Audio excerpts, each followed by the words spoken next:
Bonsoir à tous, merci de nous retrouver sur TV Sud pour le journal. Voici les titres de ce mardi 24 avril. Les paillotes victimes du mauvais temps, ouvertes depuis 3 semaines, les plages privées n'attirent pas ou peu de clients. Le tribunal administratif de Nîmes se penche sur les élections à la Chambre de commerce et d'industrie territoriale. Le président sortant, battu lors de ce scrutin, conteste sa validité. Puis les basketteuses de Latte joueront-elles le titre de championne de France? Le BLMA affronte Challes-les-Eaux demain soir pour une place en finale. On terminera avec de la danse. Le chorégraphe Alain Buffard porte son spectacle Baron Rouge sur la scène du théâtre de Nîmes. Nuages bas, averses et températures en Berne. Le mois d'avril est particulièrement maussade en Languedoc-Roussillon. Une météo automnale qui a un impact direct sur la fréquentation des paillotes. Alors que la plupart des plagistes avaient choisi d'ouvrir dès le week-end de Pâques pour faire le plein de touristes, certains sont aujourd'hui forcés de mettre leur équipe au chômage technique. Reportage Mario Bazac et Olivier Levaché. On est bien loin de la fréquentation record de l'an dernier. Depuis leur ouverture, les tables des paillotes restent vides, une conséquence du mauvais temps. C'est un début de saison qui est tout à fait catastrophique. C'est des chiffres d'affaires qu'on n'a jamais fait depuis au moins 4 ans en arrière. Malheureusement, comme on peut constater, toutes les plages sont tout à fait vides. Il fait du vent, il pleut quasiment tous les jours et les degrés sont à 12-13 degrés. Donc les gens ne peuvent pas travailler. On regrette énormément d'avoir ouvert en avril cette année parce qu'on a tout le personnel qui est là et malheureusement on ne peut rien faire d'autre que d'attendre. En cuisine, peu d'agitation, personne ne se presse pour préparer les plats des clients qui se font très rares. Le chiffre d'affaires des paillotes a chuté de plus de 50% par rapport à la même période l'an dernier. Si certains préfèrent en rire, l'inquiétude reste palpable. La situation, mais vous le voyez comme moi, la situation, le temps n'est pas dans la partie, donc on travaille très peu. On attend que le soleil veuille bien se lever. Et si on prend par rapport à l'année dernière, le mois d'avril avait été bien meilleur, hein, il avait fait de très beau mois d'avril, ça s'était un petit peu dégradé ensuite en mai, mais le début de saison avait été meilleur au niveau du temps. Un début de saison catastrophique. André Léotor a d'ailleurs décidé de fermer son établissement jusqu'à la fin de la semaine. Dans d'autres paillotes, c'est le nombre d'employés qui a dû être réduit. D'habitude, on est 3 en cuisine, on est 3 en salle et là, je suis tout seul en cuisine et il n'y a personne en salle, quoi. C'est la patronne qui fait le service. Des salariés mis au chômage technique pour pallier la perte du chiffre d'affaires. Un rayon de soleil leur permettrait de retrouver le sourire. Après le premier tour des élections présidentielles, les centristes sont plus que jamais partagés. Alors que le nouveau centre appelle unanimement à soutenir Nicolas Sarkozy, les choses sont moins claires au Modem. En Languedoc-Roussillon, François Bayrou a remporté 6,8% des suffrages exprimés. Et si le candidat tarde à se prononcer pour une quarantaine d'élus Modem en France, ces voix doivent aller à François Hollande, comme le déclare Marc Dufour au micro de Jean Brun. Notre choix, c'est de soutenir le candidat François Hollande.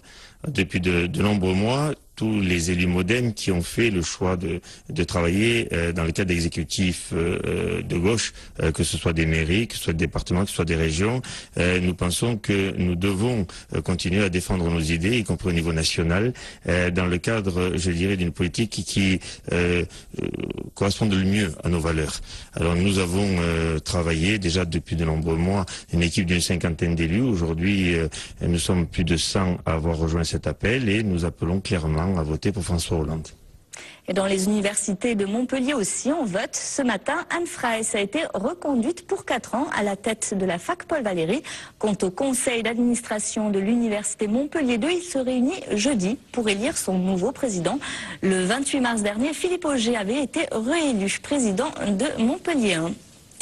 Nouveau rebondissement à la Chambre de commerce et d'industrie territoriale de Nîmes. Devant le tribunal administratif cet après-midi, Éric Giraudier, le président sortant, contestait l'élection consulaire de février 2012. Le scrutin qui a porté son principal opposant, Henri Doué, à la tête de la CCIT. Les détails, Franck Chassagnon. Décidément, le combat entre les deux prétendants à la présidence de la CCI de Nîmes, qui dure maintenant depuis 1 an et demi, continue. Après l'invalidation de l'élection d'Éric Giraudier, fin 2011, Henri Doué, nouvellement élu à la tête de la CCI de Nîmes, était aujourd'hui à son tour sur le banc des accusés au tribunal administratif. Son principal adversaire demande l'annulation des élections. 587 entreprises qui ont voté n'avaient pas le droit de vote le jour de l'élection. Des entreprises, des personnes morales qui avaient disparu. D'accord ? On a fait voter les morts. On a fait voter les morts. C'est comme dans une élection municipale, si une personne qui est décédée, on retrouve son bulletin dans l'urne. Donc là, ce n'est pas des personnes physiques, c'est des personnes morales, mais c'est exactement la même chose. Et ces éléments ont été constatés par la préfecture, le greffe du tribunal de commerce, avant le début de l'élection. Donc c'est incontournable. De son côté, Henri Doué, élu depuis seulement 6 semaines, reste serein. Je suis préoccupé surtout par le travail que j'ai à accomplir pour les entreprises de notre circonscription et pas du tout inquiet concernant le résultat de ce jugement. Je crois que ce que tout le monde souhaite, c'est donc en terminer définitivement avec ces problèmes-là de juridiction et de pouvoir se mettre au travail jusqu'en 2015. Le délibéré sera rendu ce vendredi. Les surveillants de prison ne décolèrent pas. Ils étaient une vingtaine à manifester ce matin devant la maison d'arrêt de Villeneuve-les-Maglones. Une nouvelle mobilisation qui fait suite à une première vague de contestation fin 2011. Les syndicats dénoncent toujours la surpopulation carcérale et le manque d'effectifs. Écoutez. Les raisons de cette révolte, déjà, c'est à l'appel du syndicat national Force ouvrière qui demande une révision indemnitaire et statutaire pour le personnel de surveillance, à savoir la révision des jours travaillés le dimanche, des primes de nuit, des jours fériés, etc., ce qui n'a pas été fait depuis plusieurs années. On dénonce également la surpopulation, puisqu'aujourd'hui on est à plus de 700 détenus dans un établissement qui ne peut en contenir actuellement que 600. Et ce qui nous génère agression, promiscuité, etc. On passe au sport avec le BLMA qui joue sa place en finale demain soir. Les basketteuses de Latte doivent battre Challes-les-Eaux en match d'appui pour disputer la finale du championnat de France face à Bourges. Les Savoyardes avaient remporté le match aller chez elles avant de s'incliner lourdement samedi soir sur le parquet lattois. Olivier Brachard. Rien n'est acquis, on est un partout. Maintenant, psychologiquement, je pense que dans la tête des filles, ça va compter ce match. L'entraîneur Valérie Demoury est confiant. Le BLMA vient d'infliger un +20 à Châles. Les compteurs sont remis à zéro. Latte tient sa belle dans son palais des sports et semble inarrêtable dans sa quête d'une finale de championnat. 3 jours plus tard, l'euphorie est un petit peu retombée et quelques douleurs physiques se sont réveillées. Physiquement, comment est le groupe ? Bien, même s'il y a des petits pépins à droite à gauche, mais en fin de saison, ça arrive souvent. Donc, du moment qu'on est bien mentalement, après le physique va suivre. Au programme aujourd'hui, analyse vidéo du match de samedi dernier. L'ambiance est à la bonne humeur. Valérie Demoury n'aura pas grand-chose à reprocher à ses gazelles. Agressivité en défense et variété du jeu d'attaque.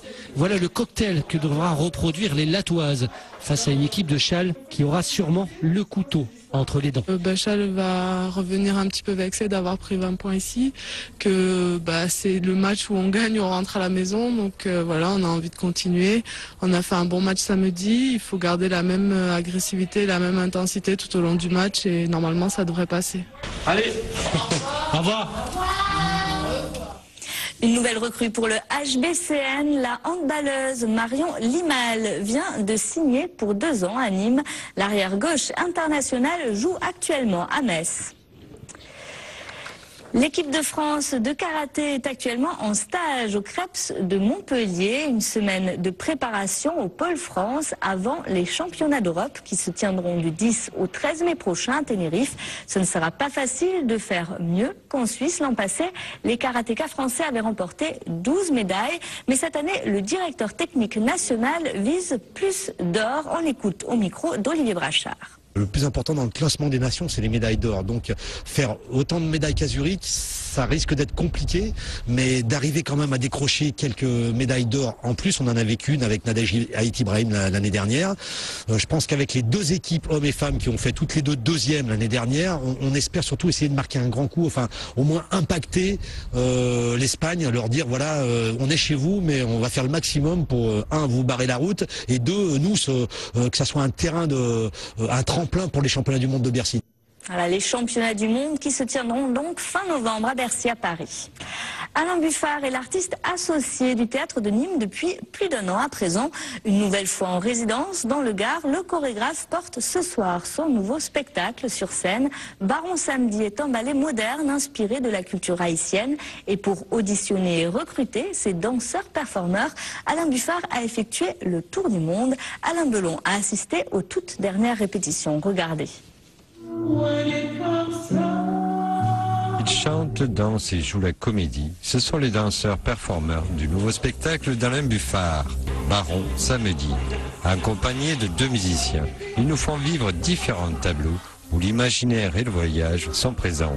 Je crois que c'est des histoires de monde et il y a à la fois cette dimension de Baron Samedi qui vient du panthéon vaudou et qui est un esprit dans le vaudou, qu'un esprit qui arrive à être presque narquois, en tout cas ironique avec lui-même et avec les moments les plus joyeux et les plus difficiles de la vie, c'est-à-dire la mort. Alain Buffard a mis 4 ans pour mettre en scène Baron Samedi et il s'est servi de ses références d'adolescents. Il y a plein de références à Kurt Weill, non seulement à cause de la musique, mais tout l'univers de Kurt Weill, qui m'est cher, qui m'est très proche, que j'ai traversé depuis ma tendre adolescence, avec tous les personnages de mauvais garçons, de mauvaises filles, mais ils sont pas si mauvais que ça, et je les trouve plutôt intéressants, et ils ont de l'épaisseur. 2 représentations mardi 24 et mercredi 25 avril seront données au théâtre de Nîmes pour 1h30 de voyage. C'est tout pour aujourd'hui. Retour de l'info demain dès 12h30 pour votre journal de la mi-journée. Passez une très belle soirée sur TV Sud. À demain.